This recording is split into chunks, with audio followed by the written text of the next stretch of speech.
Yo la team, j'espère que vous allez bien. On se retrouve aujourd'hui pour une nouvelle vidéo. Vous l'avez vu cette semaine sur Insta ou sur YouTube, j'ai mis aussi la publication. On se retrouve pour la première FAQ sur ma chaîne.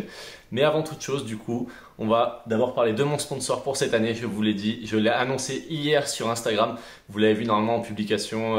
Enfin, pour vous c'était hier, pour moi c'est tout de suite maintenant parce que là je tourne cette vidéo et juste après je vous annonce sur Instagram du coup mon premier sponsor pour cette année. Et bien sûr, vous l'avez reconnu, je suis accompagné cette année en équipementier par Technifibre. Et donc un grand merci à eux, un grand merci à Florian de chez Technifibre. C'est lui qui me fait confiance pour cette année, qui m'a équipé de la tête aux pieds, enfin pas les pieds mais on va dire de la tête aux shorts pour avoir tout ce que j'avais besoin pour cette nouvelle année, vous proposer un maximum de bon contenu.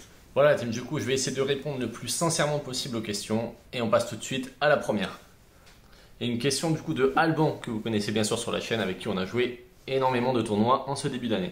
Objectif 2023.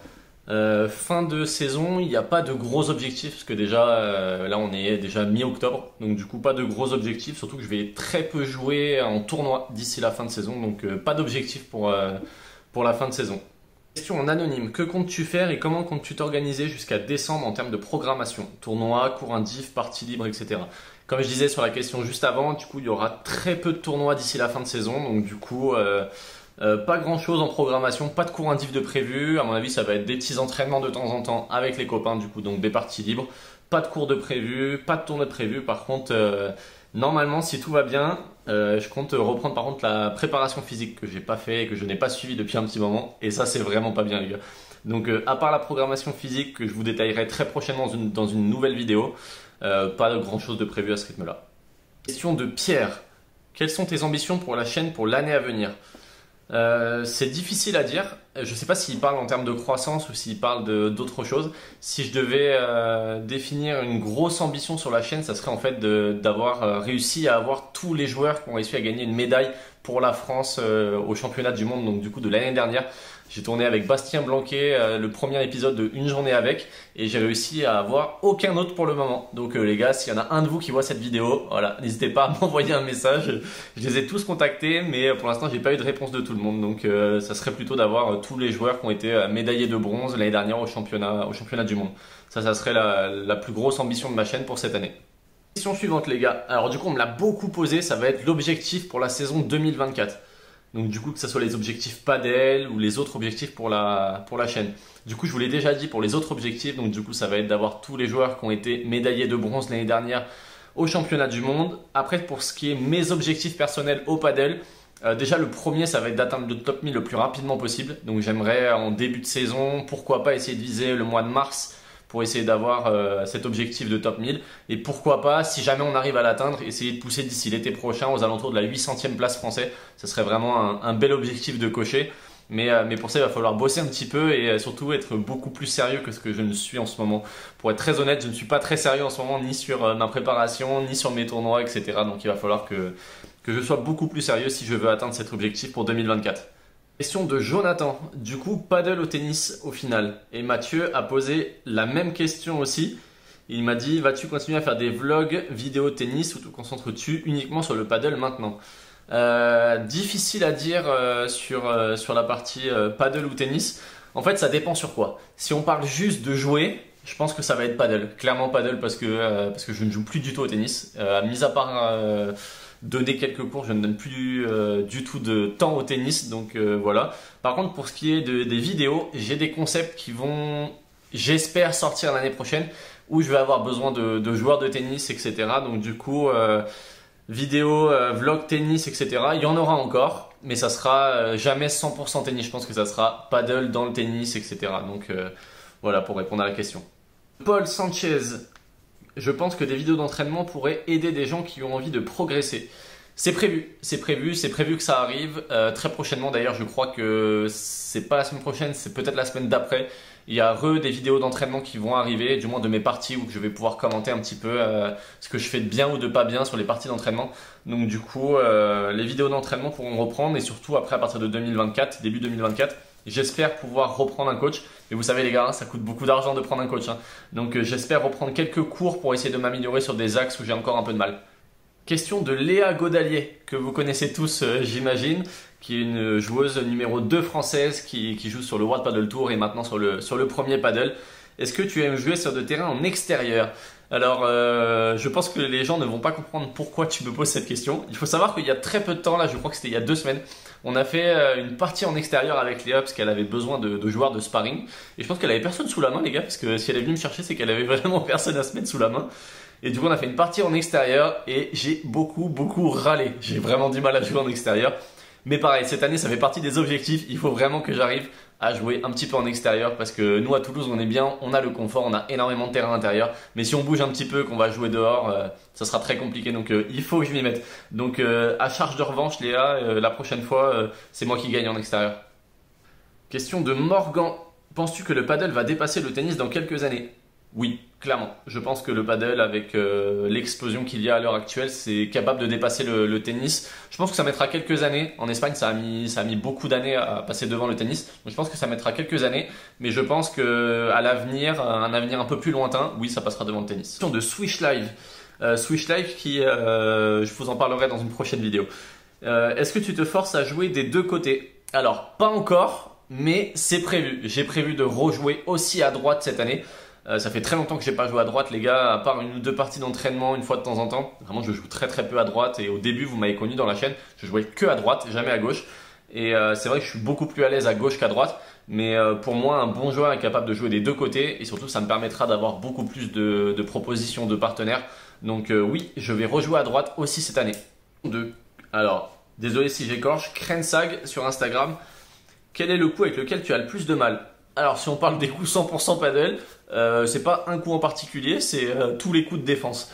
Dès qu'il faut jouer avec une double vitre, etc., c'est là que je suis moins à l'aise. Hein. Il faut dire ce qui est. Quand on vient du tennis et qu'on se met au paddle, avec les vitres, c'est toujours un peu compliqué. Donc, je dirais toute la partie défense. Une question en anonyme, même si je pense que je sais très bien qui a posé cette question. Décris le joueur parfait selon toi avec tous les joueurs de Toulouse. Vibora, par 3, intelligence de jeu, toucher, défense, voler, etc. Les gars, si vous voulez savoir qui c'est sûr, c'est Mathieu Roy, que vous connaissez très bien dans les vidéos. C'est lui qui a posé cette question, c'est sûr et certain. Allez, on va prendre dans l'ordre. Donc on va commencer par la Vibora. Franchement les gars, sur Toulouse, je vois pas qui a une énorme Vibora. Celle qui m'a le plus embêté, je vais prendre celle qui m'a le plus embêté en tournoi, c'est pas un joueur qui vient de Toulouse, il vient de Carcassonne. Je dirais Hugo, que vous avez vu très récemment dans une vidéo là. Vraiment la Vibora, super chiante à défendre, donc je dirais Hugo. Le par 3, je dirais le par 3 de Biroban. Ça, vous l'avez déjà vu, les gars, c'est un gaucher que vous avez déjà vu sur la chaîne. Il est capable de claquer des par 3 de partout. Donc, un enfer. Intelligence de jeu, ça sera pas toi, Mathieu. Désolé, ça sera vraiment pas toi. Je dirais l'intelligence de Benoît Baldan. Très bon joueur, il doit être aux alentours des 500. Et je trouve très intelligent sur le terrain. Et il est capable de jouer des bons coups au bon moment, de bien défendre quand il faut, de ralentir le jeu surtout, ce qui est super important au paddle. Donc je dirais l'intelligence de jeu de Benoît. Le toucher, bon allez, on va quand même mettre le tien parce que tu as quand même un très bon toucher, surtout à la volée. On va mettre le toucher de Mathieu. En défense, bon, on va citer un gros joueur, hein, mais franchement la défense de Bastien Blanquet, les gars, c'est un Toulousain, hein, ça marche. Hein. Et franchement en défense, il fait pas une faute, il n'y a rien, aucune faute. Donc la défense de Bastien Blanquet, et en volée, et je vais mettre la mienne. Je préfère ma volée, c'est la meilleure de toutes, les gars. Tu as publié 2 vidéos par semaine, tu souhaites le faire régulièrement au risque d'avoir moins d'idées de contenu par la suite, ou tu publieras 2 vidéos par semaine que de temps en temps? Alors de base, j'aimerais bien en publier 2 par semaine tout le temps, mais en fait c'est surtout en termes de temps. En termes de vidéos, j'aurais largement de quoi faire, j'ai énormément d'idées tout le temps.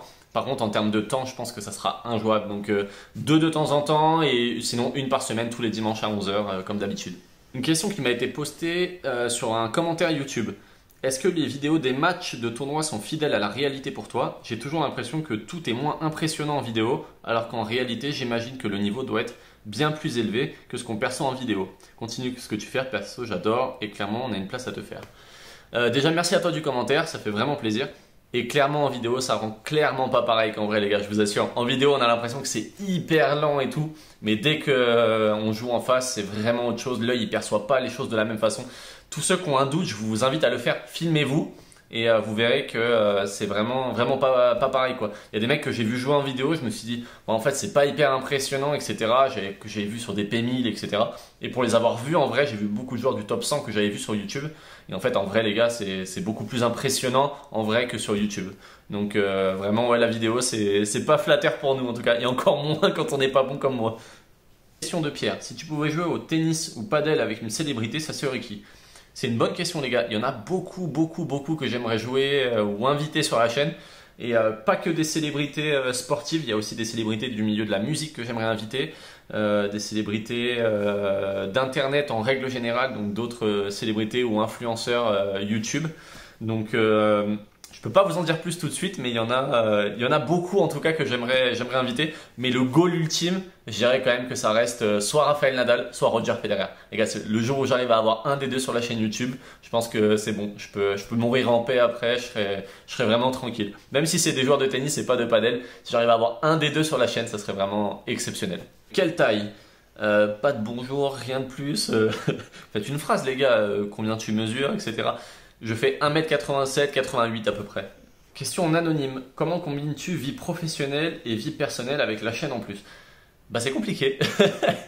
Je vais pas mentir, c'est très compliqué les gars parce que bon déjà j'ai une vie perso à côté, j'ai une vie pro. Donc ça répond aussi à une autre question, j'en profite là, je mets une autre question. Une question de Dufomax qui me disait qu'est-ce que tu fais comme travail à côté du paddle et de YouTube?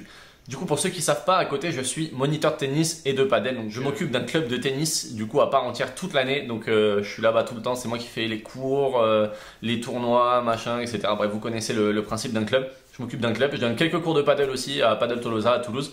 Et j'ai organisé des tournois, etc. Donc, voilà, je fais ça. Donc, du coup, c'est très compliqué parce que du coup, ça me prend énormément de temps entre le boulot où je fais déjà un temps plein, donc du coup j'ai un boulot comme tout le monde, donc je bosse tous les soirs, donc je commence en général à 16h et je finis aux alentours de 22h30 quasiment tous les soirs, plus les mercredis après-midi où je bosse toute l'après-midi jusqu'au soir très tard, donc ça prend beaucoup de temps. Après il faut que je fasse les vidéos, que je les tourne, que je les monte, que je les balance sur les réseaux, que je vous en parle sur les réseaux, etc. Donc ça prend beaucoup de temps et ça me prend énormément de temps sur ma vie perso, je vais pas mentir. Donc c'est pas facile à gérer. J'essaye de faire au quotidien de mieux en mieux pour arriver à gérer les deux, mais c'est vraiment très difficile à gérer, c'est vrai. Pour l'instant en tout cas c'est très difficile, mais j'espère que ça va s'améliorer cette année en tout cas. Question en anonyme, quelle est la meilleure expérience que tu as vécue grâce à YouTube? Continue ce que tu fais. Merci à toi du commentaire, ça fait plaisir. Meilleure expérience de cette année, j'en dirais deux, très honnêtement. La première, je dirais l'interview avec Stan Wawrinka, les gars. J'ai quand même eu la chance d'avoir Stan Wawrinka en interview rien qu'à moi pendant 10 minutes. Et ça, il y a un an, c'était impensable.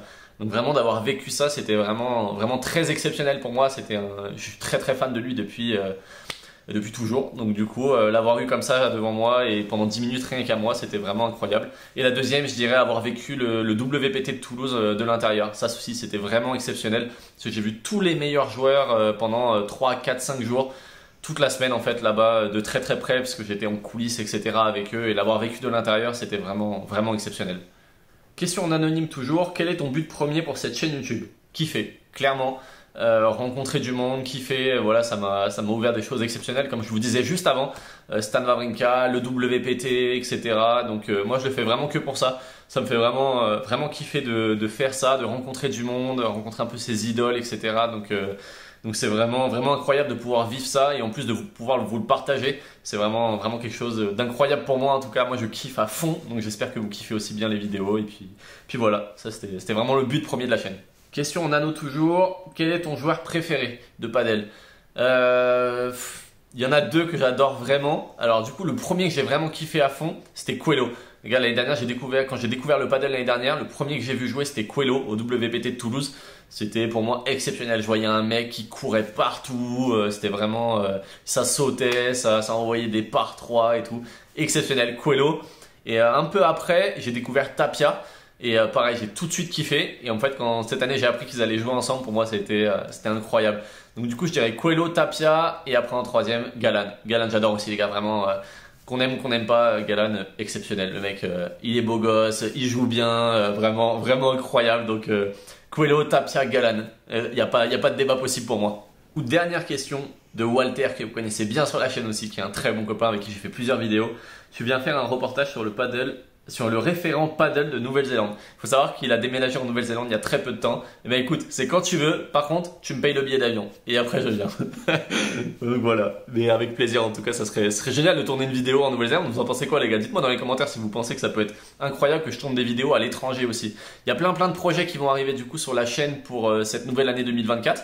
Et j'espère pouvoir bouger un petit peu déjà en France, un peu partout en France, mais aussi à l'étranger.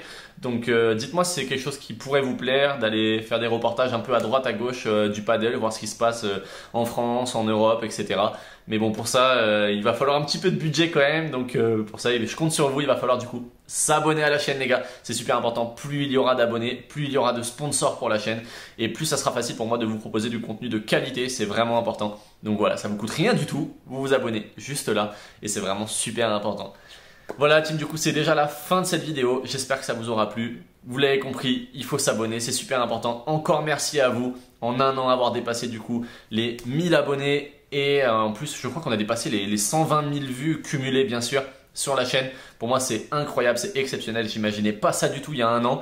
Donc c'est vraiment génial, merci à tous. Grâce à vous, voilà, on a réussi à avoir quelques sponsors pour la chaîne, c'est vraiment cool. Je vous laisse vous abonner aussi sur mon Instagram, juste ici. On approche des 800 abonnés sur Instagram, on va essayer d'aller chercher les 1000 avant décembre. Si on a les 1000 avant décembre, je prépare un jeu concours pour décembre. Donc du coup, les gars, bombardez sur Instagram, sur YouTube aussi. Et on se retrouve du coup très prochainement pour une nouvelle vidéo. Allez, ciao tout le monde!